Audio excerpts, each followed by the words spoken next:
Alta comisionada de la ONU suena las alarmas sobre crisis humanitaria y deterioro de la democracia en Venezuela.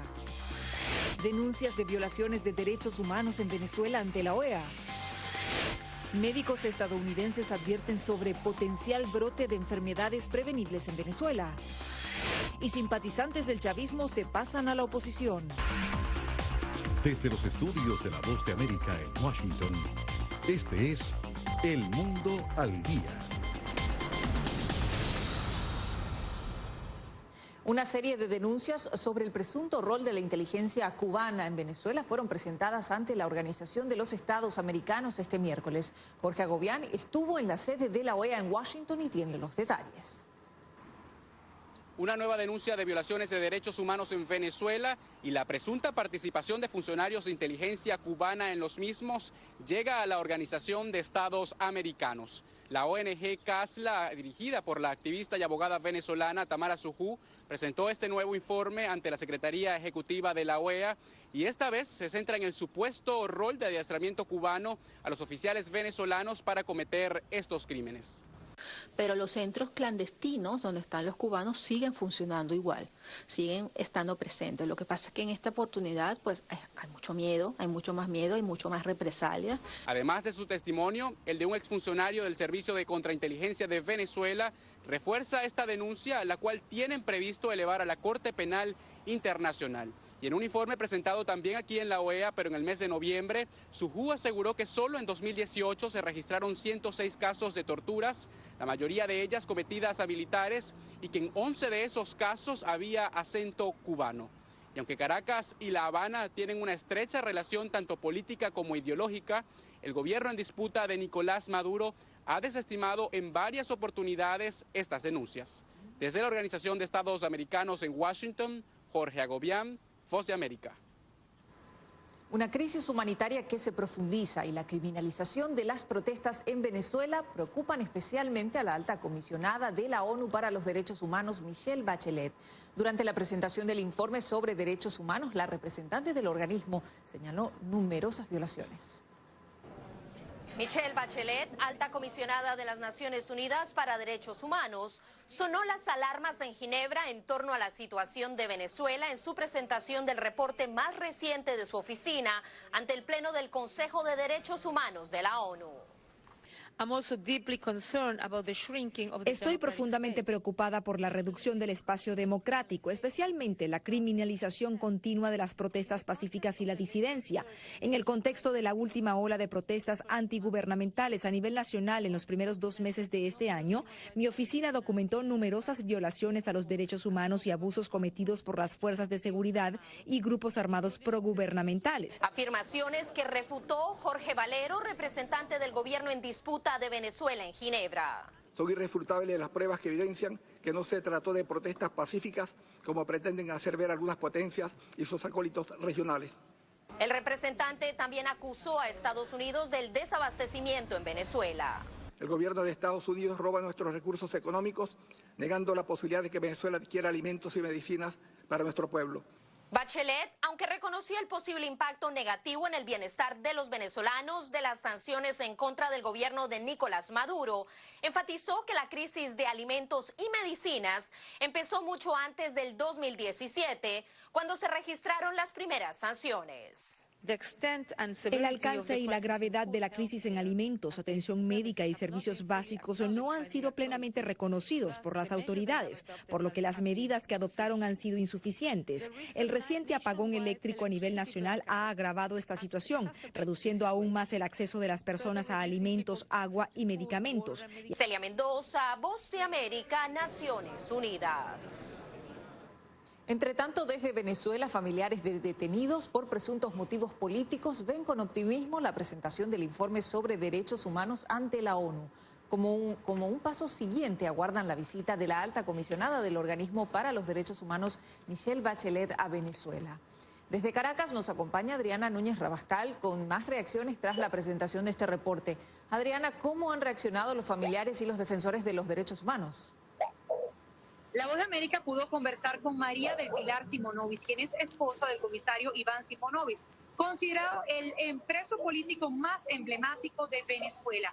Ella manifestó que, además de que ve positivo este informe presentado por Michelle Bachelet, considera que es necesario que venga a Venezuela para que constate in situ lo que se vive en el país, pero también dio cuenta de lo que ella considera son los vejámenes que ha vivido su esposo durante 14 años de presidio.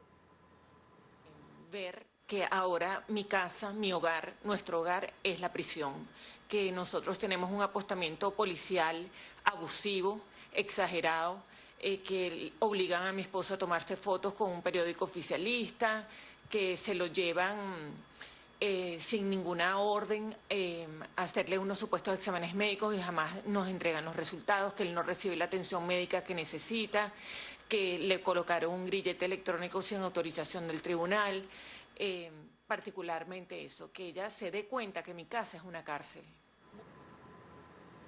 Mientras, el defensor de los derechos humanos y director de la organización no gubernamental Foro Penal, Alfredo Romero, manifestó que las condiciones no están dadas para que Michelle Bachelet pueda venir a Venezuela, pues no hay manera de garantizar que tenga un recorrido libre e independiente por el país.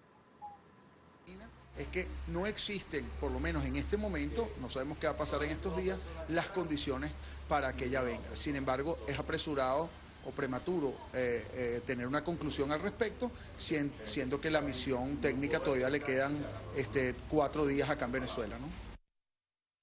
Por cierto que esa comisión técnica a la que hace referencia Alfredo Romero partirá del país el próximo 22 de marzo y se llevará las impresiones recogidas tras haberse reunido con activistas pro derechos humanos, familiares de los denominados víctimas de la represión, de las torturas, así como también la visita que han realizado por algunos hospitales venezolanos. Adriana, muchas gracias. Estaremos atentos a las reacciones de este informe y a la respuesta del gobierno en disputa de Nicolás Maduro. Médicos en Estados Unidos advierten sobre el peligro de la expansión en Latinoamérica de enfermedades potencialmente mortales y prevenibles a partir de la crisis sanitaria en Venezuela. Un aumento de los casos de estas enfermedades se registran en hospitales fronterizos en Colombia y Brasil. La comunidad científica estadounidense observa con preocupación el aumento de personas que presentan casos de enfermedades inmunoprevenibles como el sarampión, la difteria o la polio, que no solo tienen más de 2 décadas erradicadas en Latinoamérica, sino que también se pueden prevenir con la vacunación.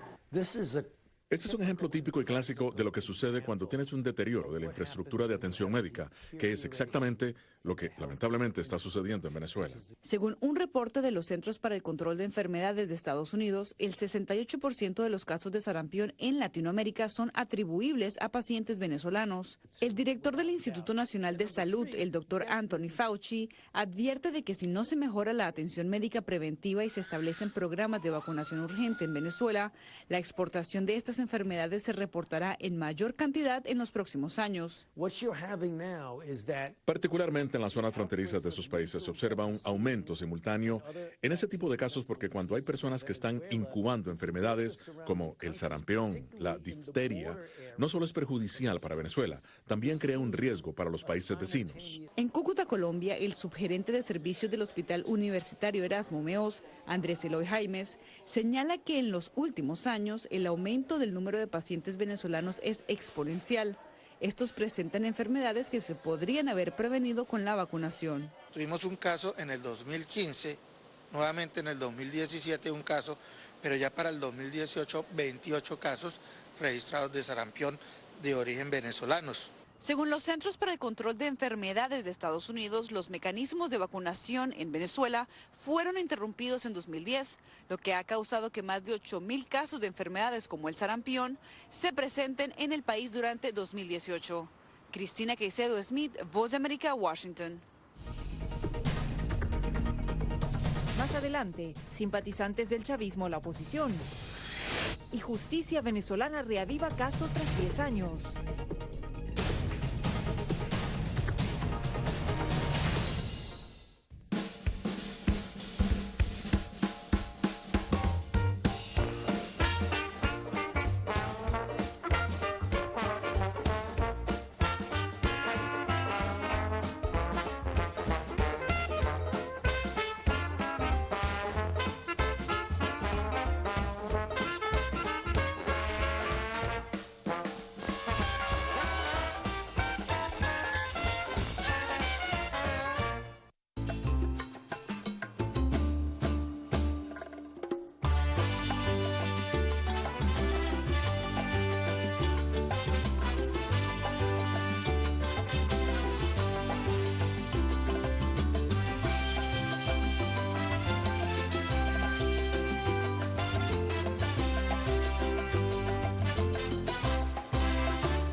Somos la voz de América.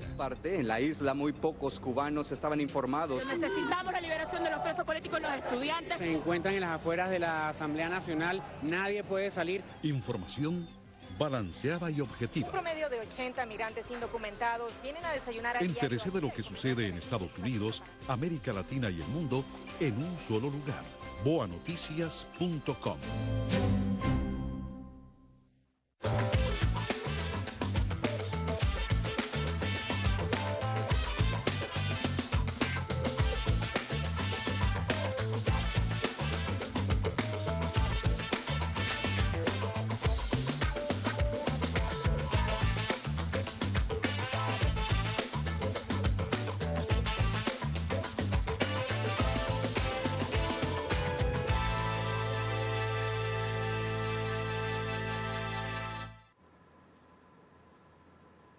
Saturados de las promesas incumplidas y en medio de lo que catalogan como una crisis sin precedentes en Venezuela, una serie de organizaciones chavistas manifestaron públicamente que se suman a la oposición del país.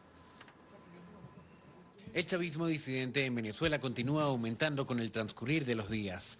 Los efectos de la situación política, económica y social, así como la inestabilidad laboral y la migración de habitantes, son parte de las razones. A este respecto, un nutrido grupo de ciudadanos pertenecientes a diversas organizaciones sociales y sindicales aseguraron que ante la continuación de la crisis no les quedó otra alternativa que sumarse a la oposición del país. Y hay muchísimas más personas que se van a sumar.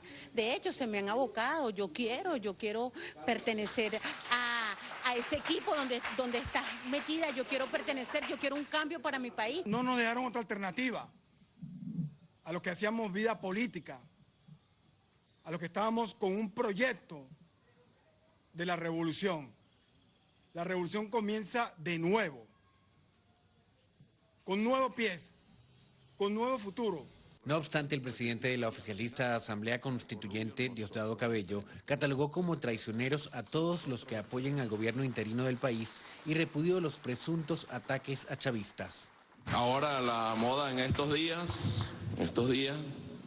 es comenzar ataques que debemos condenar por las redes, por los medios de comunicación, a llamar a linchar a los chavistas, a quemarlos, a asesinarlos. Otros grupos de chavistas disidentes han propuesto un referendo para impulsar unas elecciones generales y evitar un conflicto armado como una tercera vía en el pulso entre el mandatario en disputa Nicolás Maduro y Juan Guaidó, presidente interino del país. Álvaro Algarra, Voz de América, Caracas. La jueza venezolana María Lourdes Afiuni, cuyo proceso judicial lleva casi 10 años, vuelve a estar en la mira de las autoridades. Desde Estados Unidos, su abogado explicó los motivos que llevan a la justicia a reavivar el caso. El caso de la jueza venezolana María Lourdes Afiuni, quien fue encarcelada luego de liberar a un empresario de ese país en cumplimiento de las leyes vigentes, ha sido desempolvado tras 10 años en curso. Este miércoles fue llamada a asistir a una audiencia de sentencia después de casi un año sin ser convocada a tribunales. No asistió al juicio, como tampoco asistió a la defensa, y aparentemente tenemos la información de que la Fiscalía tampoco asistió al tribunal. José Amalio Graterol es uno de los abogados de la jueza y dijo que ella y su defensa no asistieron a los tribunales por decisión propia, a pesar de las consecuencias por las que puede atravesar el caso. Porque la juez ni la abogada Sandy Guevara se iban a prestar a la jugada del régimen usurpador, que no era otra que desviar la atención hacia el tema Afiuni, mientras la situación de Venezuela es mucho más grave que el tema Afiuni, y no se iba a prestar para ser condenada o tratada nuevamente como una rata de laboratorio, como fue tratada hace ya 9 años cuando fue privada de libertad en el INOF, y hasta violada fue la jueza Afiuni. El abogado no descarta que ante la tardanza judicial se anule el juicio y se inicie otro. En diciembre de 2009, Afiuni fue encarcelada por presuntamente contribuir a la fuga del empresario venezolano Eligio Cedeño. Es por ello que le correspondió a la jueza Afiuni darle una medida cautelar de las establecidas en el artículo 12.4 del Código Orgánico Procesal Penal para el momento. Desde ese momento ha sido dañada la vida de la jueza Afiuni. A los 15 minutos de haber tomado una decisión judicial fue privada de libertad. El fallecido presidente Hugo Chávez ordenó en cadena nacional que fuera apresada. José Pernalete, Voz de América, Miami.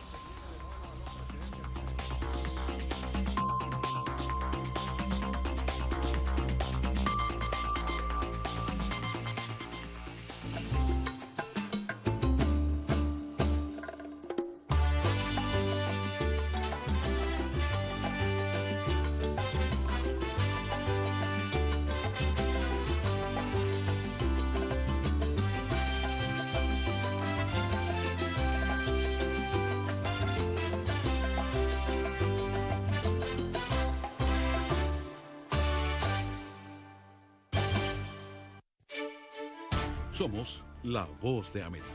La población hispana está dividida en cuanto a la regularización de la marihuana se refiere. Que de cada 5 personas, una es latina o tiene raíces hispanas. Ser parte de la historia de cómo se hace esta sucesión de poder en Estados Unidos. Información balanceada y objetiva. Que los derechos de esta comunidad serán reivindicados. Entérese de lo que sucede en Estados Unidos, América Latina y el mundo en un solo lugar.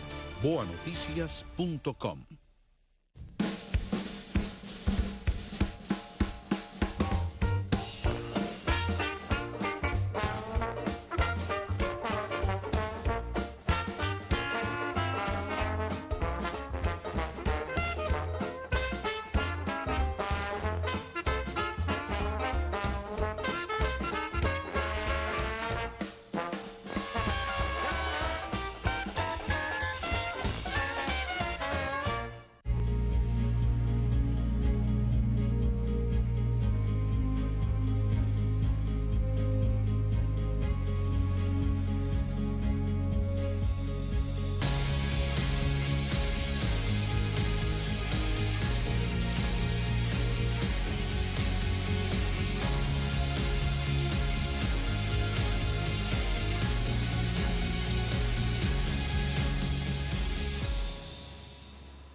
Una nueva propuesta de ley plantea una vía hacia la ciudadanía para más de 2 millones de inmigrantes indocumentados en Estados Unidos. La presidenta de la Cámara de Representantes del Congreso, la demócrata Nancy Pelosi, la promovió este miércoles en Washington, en Nueva York, digo bien. Nos acompaña Bricio Segovia y le consultamos en qué consiste esta propuesta y qué se dijo en este acto, Bricio.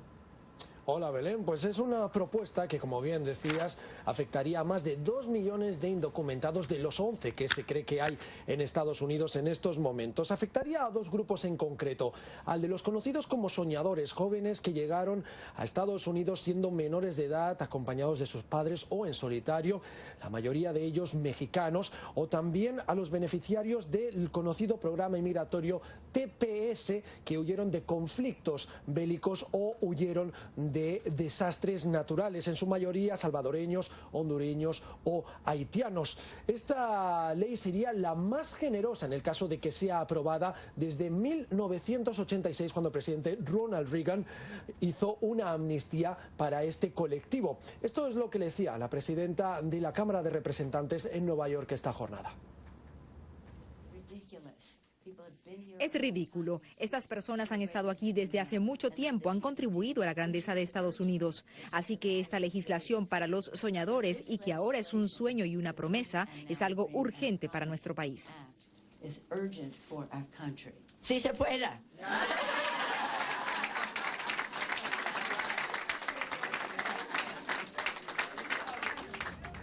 La propuesta de ley fue presentada ante la Cámara de Representantes del Congreso la semana pasada y, según dijo Nancy Pelosi, se espera que se someta a votación la próxima semana. Mientras tanto, el alcalde de Nueva York, Bill de Blasio, dijo que en Nueva York este colectivo está protegido. En la ciudad de Nueva York, mientras esperamos a que las cosas cambien desde Washington, les cubrimos las espaldas, les protegeremos, no les preguntaremos su estatus migratorio. Nuestra policía nunca lo hace. Esta ciudad está con ustedes. Ahora toca ver qué pasará una vez sea sometida a votación esta propuesta de ley. En el caso de la Cámara de Representantes, que ahora goza de una mayoría demócrata, no se cree que haya demasiadas complicaciones para que sea aprobada.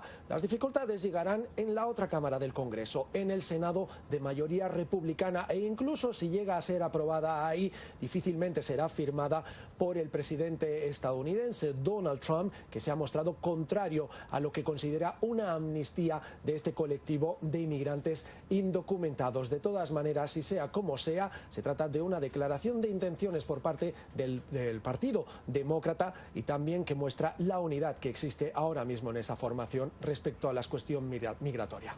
Bricio, muchas gracias y nosotros, por supuesto, estaremos atentos a este proceso que siga este proyecto de ley en el Congreso estadounidense.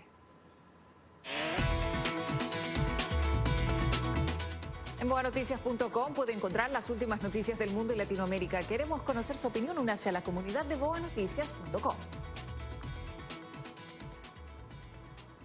La Unión Europea impuso una multa de 1.700 millones de dólares a Google, la tercera que recibe. Sus políticas de publicidad han sido la principal causa de las sanciones económicas, pero según expertos, la compañía solo busca mejoras ante la presión económica.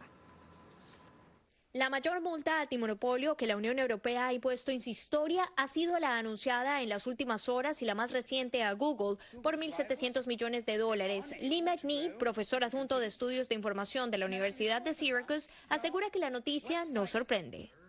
Estos son los procedimientos operativos de su empresa, aprovechar su servicio AdSense, las capacidades de su motor de búsqueda y esencialmente mercados en línea distorsionados a favor de los productos y servicios de Google. Pese a que en su más reciente comunicación Google dice que los mercados saludables y prósperos están en el interés de todos, ya ha acumulado alrededor de 10.000 millones de dólares a través de 3 multas impuestas por la Unión Europea. La diferencia entre ellas se basa en los mercados en los que ha tenido una actitud anticompetitiva. Aparentemente, la Comisión todavía está recibiendo algunas quejas por parte de competidores de Google en diferentes mercados y eso puede implicar otro caso. Pinar Ackman, profesora de Derecho de la Universidad de Leeds en el Reino Unido, señala que las sanciones previamente impuestas han llevado al gigante de la tecnología a implementar cambios, pero la expectativa de la Comisión Europea no siempre es clara. En cierto modo, depende de Google averiguar qué tipo de cambio en sus prácticas comerciales satisfará a la Comisión en términos de cumplimiento con la decisión de infracción. Aunque el Reino Unido ha sido insistente en la regulación a Google para evitar el monopolio, no es el único país con problemas frente al tema. Otras partes del mundo tienen los mismos problemas, solo que no ha actuado, incluso dentro de Estados Unidos. Tienen algunos problemas en Asia, pero no en la misma medida en que los reguladores europeos lo han perseguido. El dominio de Google, según señalan los expertos, se debe a que en Europa representa más del 90% de las búsquedas, por lo que el mayor impacto lo ven en ese continente. Laura Sepúlveda, Voz de América, Nueva York. Después de la pausa, la robótica llega a los templos y las secuelas para la salud de un importante incendio.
Somos la Voz de América.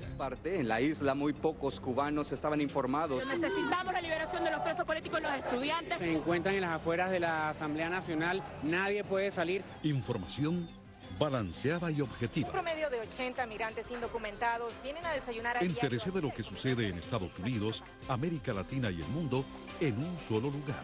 boanoticias.com.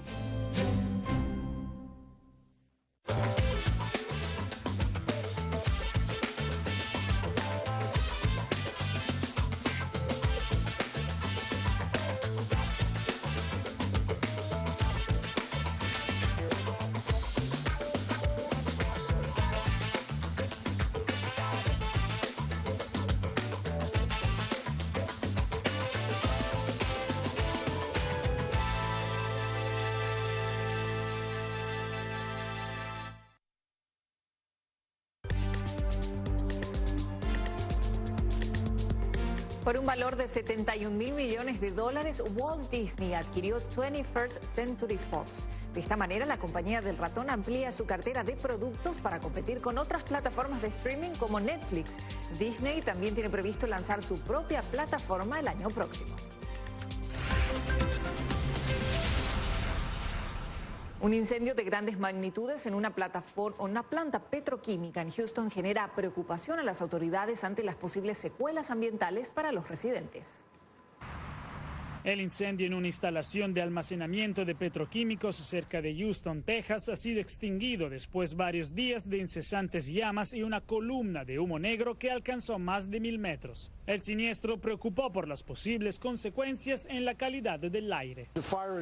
Pero el fuego elevó el aire a la atmósfera y luego estalló. Y creo que una vez se incorpore a la atmósfera, el aire se enfriará y comenzará a descender nuevamente. Y eso puede ocurrir tal vez a 100 millas de aquí. Así que el radio podría ser muy grande, cientos de millas. Las autoridades afirmaron que por el momento el aire es seguro y que la altura de la columna de humo dejó los contaminantes lejos del suelo. Sin embargo, un vuelco meteorológico podría cambiar todo y llevar los contaminantes sobre Houston.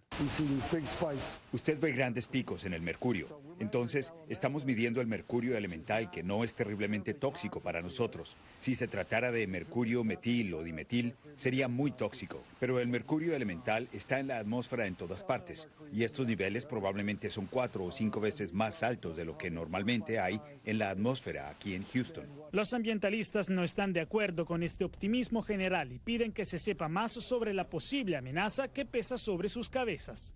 Las personas merecen saber lo que están respirando y las personas deben poder acceder a la información de manera que puedan entender y tomar medidas para proteger su salud. Jacopo Luzzi, Voz de América. La robótica y la inteligencia artificial llegaron a un templo budista en Kioto. Los visitantes pueden ahora aprender sobre la filosofía budista al interactuar con un monje poco común. Su nombre es Minder y representa a Kannon, la diosa budista de la misericordia, pero con un toque futurístico. Está en el templo Kodai-ji en Kioto. Con la ayuda de imágenes proyectadas en las paredes del recinto, enseña la filosofía budista en inglés, chino y, por supuesto, en japonés. Durante los últimos 12 años, con el desarrollo de la inteligencia artificial y la tecnología de robots, he estado pensando que estaría bien si Buda se transformara en robot. También pensé que los robots podrían pensar y dar sermones o hacer varias cosas y en el futuro ser capaces de hacer más de lo que nosotros, los monjes, podemos hacer. Si bien en un primer momento escuchar las enseñanzas de Buda de la boca de un robot puede ser algo poco ortodoxo y hasta un tanto fuera de lo común, Minder ha sido bien recibida por los asiduos visitantes del templo, que aseguran que se sienten muy cómodos frente a ella porque pueden hacer contacto visual y hasta responde a sus preguntas. Pensé que daría un poco de miedo, pero luego vine a verla y encontré que su cara es hermosa. El cuerpo del robot está hecho principalmente de acero inoxidable, mientras que su rostro y sus manos son de silicona. Construirla costó varios millones de yenes, por lo que no se tiene planteado hacer otra, al menos por el momento. Natalie Salas Guaitero, Voz de América. Los dejamos con carreras de camellos en el nordeste de Egipto, donde no participan los acostumbrados jinetes juveniles que ahora están prohibidos en los principales eventos del Golfo Pérsico. En cambio, los que montan son unos 20 robots del tamaño de un niño con un brazo con fusta que puede activarse a distancia. De todos modos, todavía participan docenas de niños reales. Les informó Belén Mora.